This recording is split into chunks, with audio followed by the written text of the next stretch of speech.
Good morning. Pleased to be with Tennessee Titans stud cornerback Logan Ryan, who's doing great work on the field and awesome stuff off the field as well. Logan, let's talk about that first, because you are a part of the Ryan, of course, your Animal Rescue Foundation, and this weekend you're teaming up with Mars Pet Care.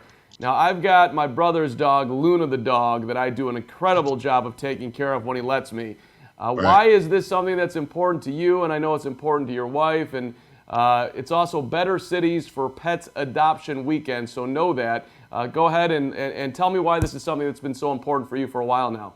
Yeah, this is great. This is a great partnership for my family and my foundation and Mars Pet Care with the 11th annual, Better Cities for Pets Adoption Weekend, where they're paying for adoption fees for our shelter animals here. And it's close to home. My wife works full time in animal rescue. She was sweeping up shelters, and I was playing football games. And we have 3 rescues ourselves that we brought to our house, and we have 2 foster kittens in the house right now also. So we have a lot of rescues in our house at the moment.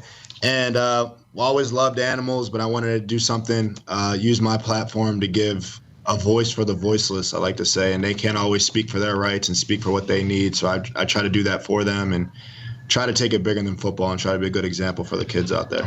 Well, let's give you and your wife some credit. I mean, this is not to knock anybody else, but perhaps some people who marry professional athletes, they're not looking to have their own lives, and I think it's incredibly beautiful that your wife is so involved, where she wasn't coming at you because you were going to make a couple dollars, Logan. That's got to feel good, right? That she actually loves you for who you are. Yeah, she was with me when I was on the bench. That's what I told her. She was with me when I was on the bench at Rutgers. Long shot. So she took a flyer on me, and it worked out. And I wouldn't be with anybody else and anyone for the wrong reasons, 100%. But I think if you love animals and people in this field who don't get any attention for it, who don't get any credit for it, who work day in and day out with these animals and for very little salary, I think those people are what energizes me and Mars Pet Care to do stuff like this and partner to do a lot of good. Because not only are there a lot of great animals out there that need attention, there's a lot of great shelter workers and people that spend a lot of hours and can't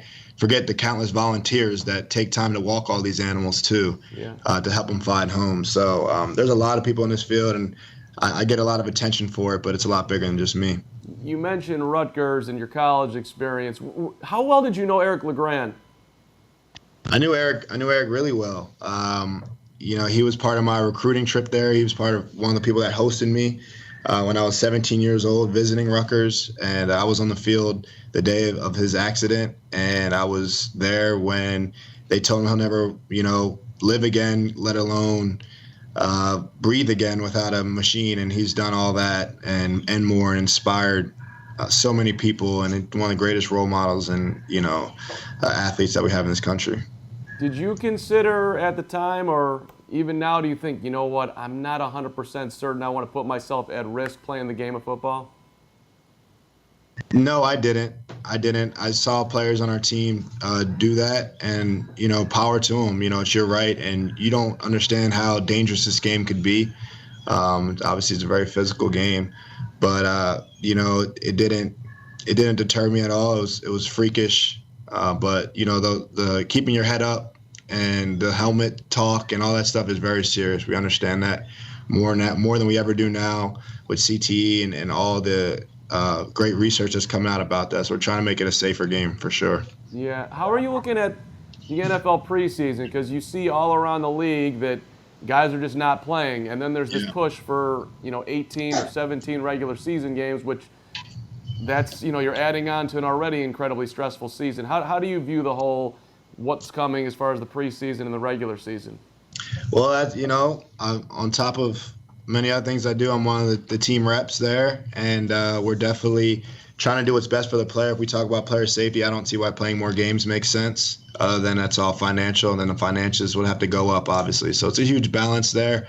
I don't think we want to play a longer season at all. I don't think we want to play as many preseason games, but it's the nature of the CBA, and we'll go back and collectively bargain it in a year or two and try to make it as safe and fair for everybody, for the fans, for the players, and the owners. So if you're leaning one way or another, do you think maybe it will be added on? But if that's the case, then we're talking about perhaps more money for the players. Is that a fair estimation of what you just said? I don't think. I mean, I can't see it being added on. Okay. Honestly, I don't see why a player would want to do that. We have very short careers already, so to add more games, I don't know about that. The preseason has a whole issue that we pay ourselves. It comes out of our benefits, so we're paying ourselves for a long pre-employment process for half the guys and not make the team anyway. So it doesn't make sense when you look at business around the country, how things are done. So a lot of those things have to be discussed. I don't think, let's double everyone's salary and cut the games in half. I'm happy with that one. Yeah. Okay. So hey, let's do some on the field. You look around this division. We got Nick Foles added in. Andrews perhaps a little dinged up right now, but I'm expecting he'll be back. What are you? Who are you most fearing in the division right now? Oh, fearing? No one.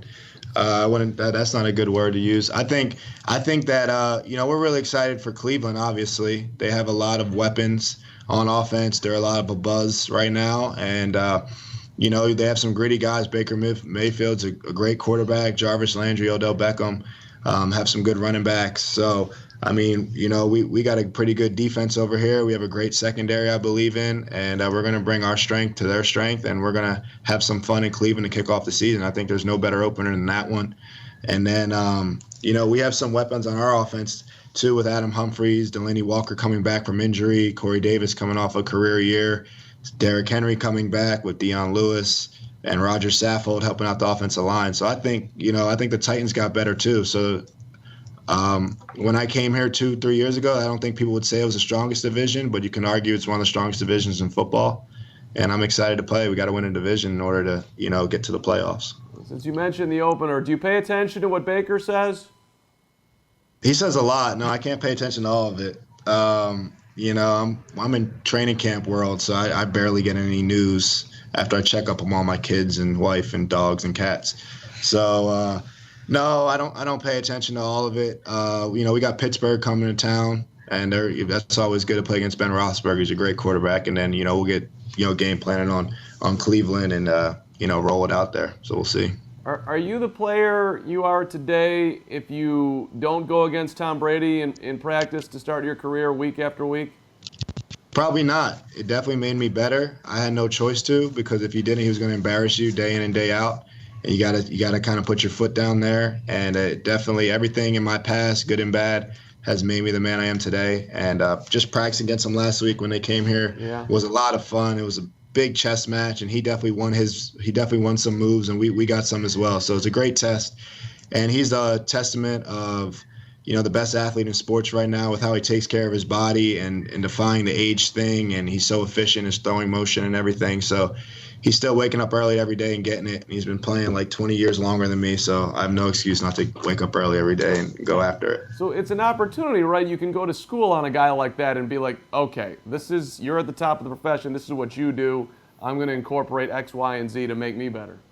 Right. I mean, the defending Super Bowl champ, arguably the best player in the league. So you could stack it up against him and see what works and what doesn't work, and then you can go be realistic with yourself, look yourself in the mirror and work on your game. So, it's a great test, man. I have a lot of respect for that man, a ton of respect, and he knows that. Yeah. What's your take on Jay-Z, Logan? How are you viewing that? I know that's a popular question. You're laughing already. What do you think? I can't say that I have enough details on it. Truly, I heard a little bit that he signs a deal with the NFL. I don't know what it entails. I don't know if that's going to bring good or bad. And then, so I really can't give. I don't want to give my full opinion on it, 'cause I'm not really informed in all the details. But I would definitely be interested and to try to see what that entails, because I think that the players would like to know. And it's his right to sign any deal he wants. But hopefully it brings good change to the league. If the Titans ever added some injuries and needed help at quarterback, would you welcome Colin? Well, I was an all-state quarterback as well in high school, so I think I'm on the depth chart there somewhere. But yeah, I would welcome Colin for sure if he can throw it and he can play. I mean, why not? We're trying to win games. So that's definitely a John Robinson question there. But I welcome any player that helps us win games, and that's what we're trying to do. All these Patriots running around in Nashville, that's a good thing, right? It's a great thing, man. They're great players. I mean, I've known these guys for a long time. They know how to win and work hard each and every day. And Patriots are not. I mean, Deion Lewis, I knew him since high school. Malcolm Butler, I've known a long time, obviously. So we like to go and get after it, and played on some big games in our career. So we're not really afraid of anybody at this point. Why was Malcolm benched in the Super Bowl? We don't have enough time for that one. That's going to be a whole nother interview. But I wasn't there, so I cannot speak on that one. Yeah. Well, Logan, great to talk to you. Good luck this year and great work. Mars Pet Care for Adoption Weekend. It's awesome what you're doing, and real fun to connect with you this morning. Yeah, appreciate it. It's awesome. Remember that Mars Pet Care is paying for adoption fees all over the country this weekend. It's a great weekend to adopt a pet. Great weekend to check out the Ryan Animal Rescue Foundation and see what we're doing, see how we're raising money for these animals. Thanks a lot, Logan. Appreciate it.